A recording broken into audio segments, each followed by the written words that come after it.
월가에서 한때 채권왕으로 불린 빌 그로스, 핑코의 공동 창업자가 미국 대통령의 말 한마디로 가격이 달라지는 주식을 왜 보유하냐며 일침을 날렸습니다.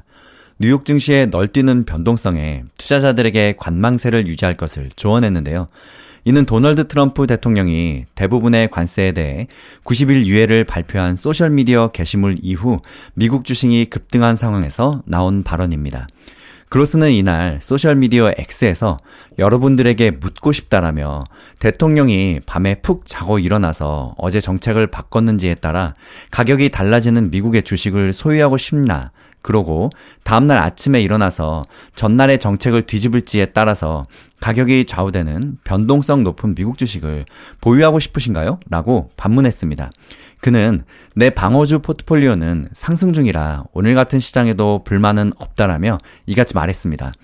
앞서 그로스는 투자자들 서한에서 이번 급락 사태를 단기간에 해결될 가능성은 낮은 심각한 시장 이벤트라고 평가했는데요. 그러면서 그는 투자자들은 떨어지는 칼날을 잡으려 해서는 안 된다며 이는 1971년 근본이제 종료 당시와 유사한 역사적 경제 시장 사건이지만 이번에는 즉각적인 부정적 결과를 수반한다고 강조했습니다. 그로스는 트럼프 대통령은 지금 당장 물러설 수 없을 것이라면서 그는 그런 식으로 물러나기에는 너무 마초적인 스타일이라고 평가했습니다. 한편 샘 스토벌 CFRA 리서치 수석 투자 전략가는 이번 조치가 단기 랠리를 이끌 수는 있겠지만 그렇다고 지금이 저점이라고 단정 짓기는 어렵다고 말했습니다. 베센트 장관은 이번 유예 조치를 관세 문제에 대해서 최종 결정으로 보아도 되는가라는 질문에 대해서는 앞으로 어떤 일이 벌어질지는 다른 나라들과의 협상 결과에 달려있다며 우리가 지금 말할 수 있는 유일하게 확실한 점은 미국은 성실하게 협상에 임할 것이며 동맹국들도 그럴 것으로 기대하는 점이다 라고 답했습니다. 한편 월가의 헤지펀드 거물로 불리우는 댄 나일스 사토리 펀드 설립 투자자가 주식 투자자들을 경고하고 나섰습니다. CNBC에 따르면 나일스는 미국 증시 하락세가 당분간 지속될 것으로 예상하며 새로운 바닥을 찾는 과정이 단기간에 끝나지 않을 것이라고 밝혔습니다. 이날 댄 나일스는 CNBC와의 인터뷰에서 관세 정책과 관련된 트럼프 행정부의 완화적인 스탠스로 시장이 반등한 점은 긍정적이었다고 평가했습니다. 앞서 미국 증시는 트럼프 대통령이 관세 계획을 90일간 유예하겠다고 밝힌 이후 일제히 폭등했었죠. 특히 S&P 500 지수는 9% 이상 급등하면서 지난 2008년 이후 최대의 상승폭을 기록했습니다. 다만 나일스는 증시 폭등세가 일시적인 이벤트에 그칠 가능성이 크다고 강조했습니다. 그는 최근 미국 증시 상황을 보면 2008년 글로벌 금융위기와 비교하며 당시에도 정부의 대응 실책이 있었고 이후 시장의 방향성을 모색하는 과정에서 변동성이 큰 장세가 여러 번 연출됐었다고 밝혔습니다. 이어서 다행히 지금은 트럼프 대통령의 정책 대응 범위가 어느 정도 파악되는 상황이지만 그래도 관세 리스크가 완전히 해소되지 않은 만큼 증시가 추가적인 불확실성에 노출될 가능성이 크다고 전했습니다.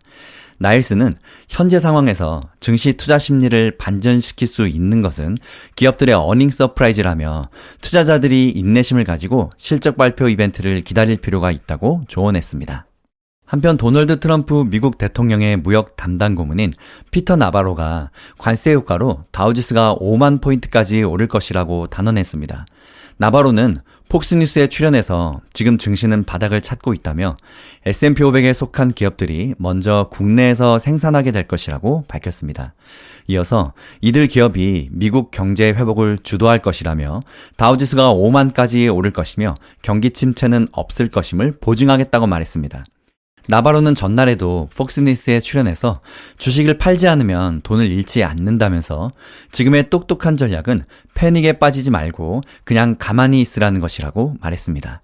그러면서 우리는 트럼프 정책 하에서 지금까지 본 적 없는 가장 큰 주식시장의 붐을 경험할 것이라고 주장했는데요. 트럼프 대통령의 백악관 고위 참모가 구체적인 주가지수를 제시하며 이를 보장하겠다는 것은 그만큼 상황이 급박하기 때문으로도 해석되고 있습니다. 뉴욕 증시는 트럼프 대통령이 상호관세를 발표한 지난 3일 이후 대폭락 사태를 겪었었는데요. 투자자들은 트럼프 관세가 무역전쟁과 인플레이션 그리고 경기 침체를 부를 것이라는 공포에 계속 휩싸여 있습니다. JP모건의 제이미 다이먼 회장은 주주들에게 보낸 연례 서한에서 관세는 수입품뿐만 아니라 국내 제품 가격을 높여서 인플레이션으로 이어질 가능성이 크다면서 이는 곧 경제 성장을 둔화시킬 것이라고 경고했었죠. 그는 이 문제는 빨리 해결될수록 좋다. 부정적인 효과는 시간의 지남에 따라서 누적되어서 되돌리기 어려울 수 있다고 우려하기도 했습니다. 그러면서 시장은 지금까지 계속해서 연착륙할 것이라는 가정하에 자산 가격을 매기는 것처럼 보인다며 그러나 나는 그렇게 확신하지 못한다고 말했습니다. 한편 골드만삭스에서 침체론이 또 나왔는데요. 미국 증시는 추가 하락할 수 있으며 미국 국채 스프레드의 확대와 미국 경기 침체에 대해 투자자들은 대비해야 하고 있어야 한다고 골드만삭스가 주장했습니다. 골드만의 도미닉 월슨 전략가는 이날 배포한 투자 노트에서 우리는 경기 침체를 온전히 반영한 가격 수준까지 계속 향할 가능성이 크다고 본다며 이는 주식은 약세, 신용 스프레드 확대, 연방준비제도의 더 깊은 금리 인하 사이클, 그리고 장기 주식 변동성 고조를 의미한다고 말했습니다. 윌슨은 도널드 트럼프 미국 대통령이 약속한 대로 관세를 실제 단행할 경우 골드만의 이코노미스트들도 경기 침체를 기본 시나리오로 전환할 가능성이 크다고 말했습니다. 그렇게 되면 주식시장은 추가 하락할 여지가 있으며 과거 사례를 봤을 때 경기 침체는 더 큰 주가 하락과 밀접하게 연관돼 있다고 덧붙였습니다. 그는 이미 경기 민감 자산 가격이 상당히 조정되기는 했으나 우리의 성장기준 평가에 따르면 시장은 아직 평균적인 경기 침체 수준까지는 가격에 전혀 반영하지 못하고 있다고 지적하기도 했습니다. 윌슨은 역사적으로 보면 경기 침체는 이번과 같은 수준보다 더 큰 주가의 하락과 훨씬 빠른 연준의 금리 인하가 연관되어 있었다며 일반적인 경기 침체 신호 중에서 변동성 지수 VIX만 과거 침체기와 유사한 수준에 도달했을 뿐 장기 주식 변동성, 신용 스프레드, 수익률 곡선 등은 아직 그렇지 않다고 지적했습니다. 한편 미국의 시티투자은행의 애널리스트들은 올해 중국의 GDP 성장률 전망치를 기존보다 0.5%포인트 낮춘 4.2%로 조정했습니다. 최근 미국과 중국이 관세 보복 조치에 계속 나서면서 사태가 끊임없이 악화되자 두 나라 간의 협상 의지가 거의 없다고 본 것인데요. 또 프랑스에 본사를 둔 나틱시스 투자은행은 중국의 GDP 증가율 전망치를 기존 4.7%에서 4.2%로 낮췄습니다. 중국 정부는 지난달 올해 공식 성장률 목표치를 5%로 제시했지만 미국과의 무역전쟁 격화 속에서 목표를 달성하는 건 사실상 쉽지 않을 것이라는 전망이 나오고 있습니다. 한편 중국에 대한 합계 관세는 125%가 아닌 145%로 오늘 다시 또 더 올려잡았는데요. 미국과 중국의 진짜 진흙탕 싸움이 어디까지 갈지 주가의 하방이 과연 어디까지 열려 있을지 계속 지켜봐야 되는 상황입니다. 다음 영상 이어집니다. 힐링가족 여러분 힘내세요. 파이팅!